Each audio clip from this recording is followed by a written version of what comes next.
Cerimonie di premiazione della gara 200 metri farfalla, assoluti femmine, terzo posto medaglia di bronzo, third place bronze medal, Trinity Earn, South African Team, 2:21:54.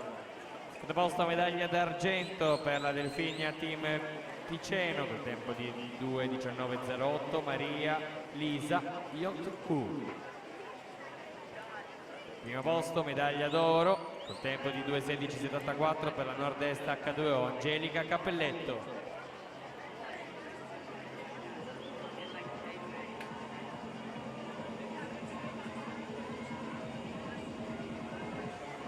Il prima possibile in zona premiazione: Andrea Polo, Matteo Collina, Valerio Salzano, Hamdi Ahmed, Lorenzo Menigaldo, Laszlo C'è.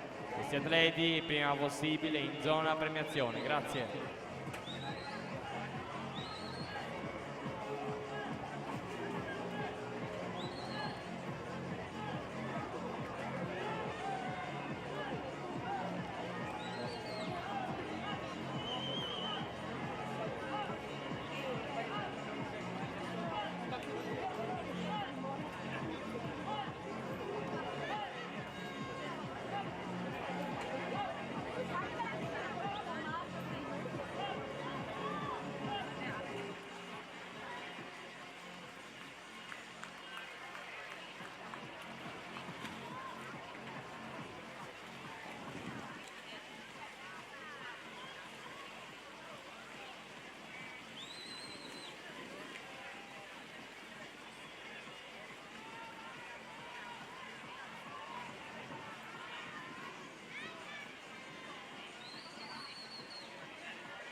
Passiamo ai 200 metri misti assoluti femmine per la sesta serie, i blocchi di partenza. In corsia 2 Daisy Tondat, Wisp nuoto Gordenons, 3 Lara Bosello 2001 team, 4 Giulia Di Giovandomenico, Wisp nuoto Gordenons, 5 Aurora Carnielutti, società nuoto Gemonese, 6 Nicole Perini, società nuoto Gemonese, 7 Adele Bertolini, Cuma.